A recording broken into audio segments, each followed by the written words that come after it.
আমরা সবাই জানি যে ভারতের সঙ্গে রাশিয়ার সম্পর্ক আজকের নয়, স্বাধীনতার অনেক আগে থেকে। কিন্তু সেখানে কেন ভারত রাশিয়া থেকে তেল কিনবে সেটা নিয়ে ডোনাল্ড ট্রাম্পের বড্ড গোসা হয়েছিল। আর সেই সূত্র ধরেই কিন্তু একের পর এক পরিস্থিতির খুব দ্রুত পরিবর্তন হয়েছে। ট্যারিফ চাপিয়েছে আমেরিকা ভারতের ওপর, আরো ভালোভাবে বলতে গেলে ডোনাল্ড ট্রাম্প ট্যারিফ চাপিয়েছেন, কিন্তু তাতেও যে ভারত এবং রাশিয়ার সম্পর্কে এতটুকু চিড় ধরেনি, অন্তত এই ছবিগুলো কিন্তু প্রমাণ রাখে। কি না, যেদিন পুতিন এলেন, বিমানবন্দরে নামলেন, প্রধানমন্ত্রী নরেন্দ্র মোদী তিনি পৌঁছে গেলেন তাকে ভারতের স্বাগত জানাতে। আমরা এবার এই আলোচনাটায় আসবো। শুভাশিস ব্যানার্জি আন্তর্জাতিক সম্পর্ক বিশেষজ্ঞ আমাদের সঙ্গে রয়েছেন। এই যে সম্পর্ক ভারত এবং রাশিয়ার, কি বলেছেন পুতিন আজ তাক বাংলাকে দেব একান্ত সাক্ষাৎকারে, একটু ছোট্ট করে শোনাই, তারপর আসছি আলোচনায়। শুধু ব্যবসায়িক সম্পর্ক নয়, ব্যক্তিগত সম্পর্ক। আপনি জানেন, পৃথিবী দ্রুত পরিবর্তিত হচ্ছে এবং এই পরিবর্তনগুলি আরও দ্রুততর হচ্ছে এবং সকলেই তা খুব ভালোভাবে দেখতে পাচ্ছে। বিশ্বের গঠন পরিবর্তন হচ্ছে, ক্ষমতার নতুন মুক্তা দেখা যাচ্ছে, বিশ্বজুড়ে কনফিগারেশন শক্তিগুলিও পরিবর্তিত হচ্ছে এবং এই পরিস্থিতিতে মহান দেশগুলির মধ্যে স্থিতিশীলতা নিশ্চিত করা অত্যন্ত গুরুত্বপূর্ণ। এই স্থিতিশীলতা অপরিহার্য কারণ এটি দ্বিপাক্ষিক এবং বিশ্বব্যাপী উভয় ক্ষেত্রেই স্থিতিশীল উন্নয়নের জন্য একটি ভিত্তি, একটি দৃঢ় ভিত্তি তৈরি করে। তাই সেই অর্থে প্রধানমন্ত্রী মোদির সাথে আমরা যা করছি তা অত্যন্ত তাৎপর্যপূর্ণ, যা আমাদের দ্বিপাক্ষিক সম্পর্কের বাইরেও যায়। তদুপরি, যখন এটি সরাসরি আমাদের সম্পর্কের উপর প্রভাব ফেলে। আর আসল কথা হলো, সহযোগিতার কিছু ক্ষেত্রে স্থিতিশীলতা খুবই গুরুত্বপূর্ণ, কারণ এটিই আমাদের সামনে আমাদের নির্ধারিত লক্ষ্য অর্জনের গ্যারান্টি। খুব স্পষ্ট করে বললেন যে ভারতের সঙ্গে দ্বিপাক্ষিক সম্পর্ক অত্যন্ত মজবুত এবং এই সম্পর্কের বাইরেও আরো বেশ কিছু সম্পর্ক রয়েছে, সেটা ব্যবসায়িক সম্পর্ক। আমি এই জায়গাটায় আপনার কাছ থেকে আসবো। এই যে তেলের জন্য ভারতকে অনেকটা কম দাম দিতে হচ্ছিল রাশিয়াকে, যে কারণে ভারত তেলের চাহিদা মেটাতে রাশিয়া থেকে তেল নিচ্ছিল।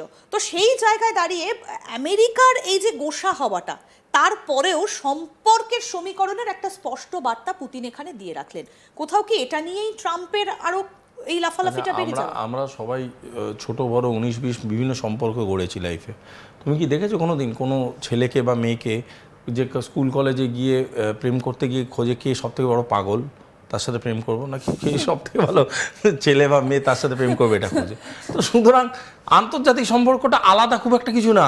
আমিও তো কোনো পাগলের সাথে বন্ধুত্ব করবো না, আমিও বন্ধুত্ব করবো এমন একটা লোকের সাথে, এমন একটা মানুষের সাথে, যে মানুষটার সাথে আমি আমার সম্পর্কটাকে এগিয়ে নিয়ে যেতে পারবো স্থিতিশীলভাবে। এই যে বারংবার যে কথা বলছেন উনি বারংবার একটা শব্দে ব্যবহার করছেন, শব্দটা হলো স্টেবিলিটি। এই স্টেবিলিটিটা তো আমরা জেনারেল সাধারণ মানুষের সম্পর্কেতেও খুঁজি, যে স্টেবল একটা রিলেশনশিপ। তো আজকে রাষ্ট্রীয় সম্পর্কে কেন সমীকরণটা আলাদাভাবে আমরা বিবেচনা করব?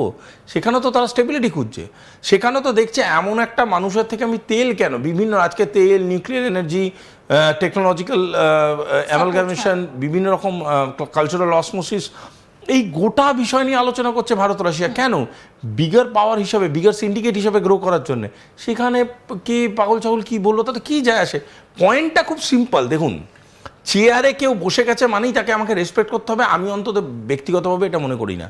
তার কারণটা হচ্ছে চেয়ারে বসার একটা প্রক্রিয়া আছে, সেখানে অনেক ঘাপলাও থাকে। সুতরাং দ্বিতীয় কথাটা বোঝাটা খুব প্রয়োজনীয়। এই যে চেয়ারে বসেছে, তার দেশের মানুষরা তার সম্বন্ধে কি বলছে এটা একটু বুঝতে হবে। সেখানে কিন্তু তার দেশের সেনেট তার ব্যাপারে কনফিডেন্ট নয়, তার নিজের অ্যালাইরা তার ব্যাপারে কনফিডেন্ট নয়। তিনি ট্যারিফ নিয়ে যা করেছেন, আমেরিকার ইতিহাসে সবথেকে বড় লকডাউন ছিল, গভর্নমেন্ট লকডাউন ছিল, কিছুদিন আগে শেষ হয়েছে। আমেরিকার সবথেকে বড় সেনেটের উইথড্রন ছিল, কিছুদিন আগে শেষ হয়েছে। সবথেকে বেশি ক্রিটিসাইজড হচ্ছেন উনি। কেন? Because of his statements. আর এলন মাস্কের সঙ্গে বন্ধু বিচ্ছেদ হয়েছে এর মধ্যে, সেটা যাই হোক তার ব্যক্তিগত ব্যাপার। আমি আরেকটা কথা এড করছি এর মধ্যে। আমরা বারবার আপনার সাথে হয়তো 100টা শোতে আমি এই কথাটা বলেছি, কোঅপারেশন, কোলাবোরেশন অ্যান্ড কমিউনিকেশন, এই তিনটে শব্দর মধ্যে সাবঅর্ডিনেশন কথাটা কোথাও নেই। আমি আপনার অধীনে আর বিশ্বের সব থেকে ছোট দেশ ভুটান, আমি এটা নাম বলছি ভুটান, কোনো বিরাট আর্মি নেই, বিরাট এয়ারফোর্স নেই, বিরাট কিছু নেই, ছোট্ট দেশ। ভুটানও চায় না আজকের ডেটে দাঁড়িয়ে সাবঅর্ডিনেশন মোডে কাজ করতে, ভুটানও চায় কোঅপারেশন মোডে, স্বাধীন দেশ কেন কমিউনিকেশন, কোলাবোরেশন, বন্ধু হও, আমার চাকর হয়ে থেকো না। এটা হচ্ছে দ্য মডার্ন ওয়ার্ল্ড অর্ডারের বার্তা। সেখানে একটা দেশ বারংবার বলছে আমি বলেছি এটা করছে, আমি বলেছি ও হাফ প্যান্ট পরেছে, আমি বলছি ও ফুল প্যান্ট তাহলে পরেছে। কি এবার আমি এটা একটু পরিষ্কার এবার আলোচনায় আসবো যে বিষয়টা নিয়ে এখানে দেখা যাচ্ছে যে এবার তোমাদের ভাতে মারবো। আমেরিকার এবার নতুন দাদাগিরি হচ্ছে চালের ওপর। আরেকটু স্পষ্ট করে বলতে গেলে যেটা দর্শকদের সুবিধার জন্য, সেটা হচ্ছে বাসমতি চাল, যেটা ভারত থেকে প্রচুর পরিমাণে আমেরিকায় যায় এবং ভারতের অন্যতম একটা বৃহত্তম বাজার হচ্ছে আমেরিকা। তবে এটাও একই সঙ্গে জানিয়ে রাখবো যে আমেরিকায় যে চাল যায় ভারত থেকে ম্যাক্সিমামটাই যায় হচ্ছে এদেশ থেকে বাসমতি রাইস, এবং এছাড়া আরও যে সমস্ত জায়গাগুলো থেকে যায়, ভিয়েতনাম থেকে যায়, থাইল্যান্ড থেকে যায়, চীন থেকেও কিছু পরিমাণে চাল কিন্তু আমেরিকাতে যায়। এবার ডোনাল্ড ট্রাম্পের হুঁশিয়ারি হচ্ছে যে যদি এই সম্পর্কগুলো এরকমই থাকে তাহলে এবার বাসমতি রাইসের ওপর শুল্ক চাপিয়ে দেওয়া হবে। মানে এইটা কেন, যে তেলে আটকানো গেল না চালে, চালে আটকানো গেল না অন্য কোনো কৃষিজ পণ্যে, মানে এই বিষয়টা ঠিক কি? এবার এইরকম চাল খেলতে খেলতে না কখন স্যাট করে কারেন্সিটা চেঞ্জ হয়ে যাবে না, ধরতেই পারবে না। পয়েন্টটা হচ্ছে ডোনাল্ড ট্রাম্পের টার্গেটটা কি ভারতের কৃষিজ মার্কেট? ভারত নয়, that is the biggest problem.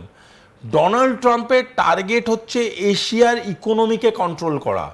এই এশিয়ার ইকোনমিকে দেখুন, একটা জিনিস ভালো করে অ্যানালাইসিস করুন, ডোনাল্ড ট্রাম্প কিন্তু ভারতকে যেমন হার্ট করছে, ডোনাল্ড ট্রাম্প চাইনিজ সেন্টিমেন্টকেও হার্ট করছে। ঠিক। ডোনাল্ড ট্রাম্প ভারত এবং চায়না, দ্য মোস্ট পাওয়ারফুল নেশনসরা যখন কোনোভাবে একটা প্ল্যাটফর্মে আসছে, তাকে যে সব থেকে বেশি এন্ডোর্স করছে সে রাশিয়াও আসছে, সঙ্গে সঙ্গে সেই সিন্ডিকেটটাকে অ্যাটাক করছে। কেন করছে? এশিয়ার যে অল্টারনেট ইকোনমিক ট্রেড রুটটা তৈরি হচ্ছে, এশিয়ার যে অল্টারনেট ওয়ার্ল্ড অর্ডারটা তৈরি হচ্ছে, বা এশিয়ার যেইভাবে কন্ট্রোলটা আস্তে আস্তে নিচ্ছে due to its population, due to its power, due to its military, due to its energy reserves, সেই জিনিসটা ডোনাল্ড ট্রাম্প বুঝতে পারছে।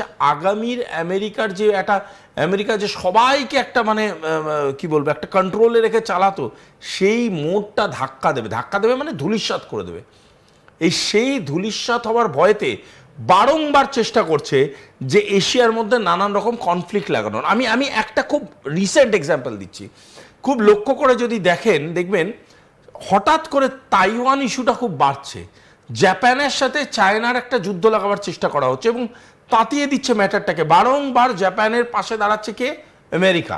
জাপান এবং আমেরিকার মধ্যে কি সম্পর্ক ছিল, দ্বিতীয় বিশ্বযুদ্ধে কি কি ঘটেছিল আমরা সবাই জানি। সেই জাপানকে সমর্থন করছে কে? আমেরিকা। কেন সমর্থন করছে? চায়নার বিরুদ্ধে তাইওয়ান এবং আর যা যা কনফ্লিক্ট আছে, মেরিটাইম কনফ্লিক্ট, নন মেরিটাইম কনফ্লিক্ট, সব কিছু নিয়ে একটা যেন মানে শত্রুকে কেন করছে? বিকজ যাতে করে চায়না যেই মুহূর্তে কোনো কনফ্লিক্টে ইন্ডালজড হয়ে যাবে, আমেরিকা তাকে সাপোর্ট দেয়, সেই ইন্ডালজেন্সটাকে অনেক বৃহত্তর শেপ দেবে এবং বৃহত্তর শেপ দিয়ে গোটা এশিয়ার যে একটা স্টেবিলিটি আসার চেষ্টা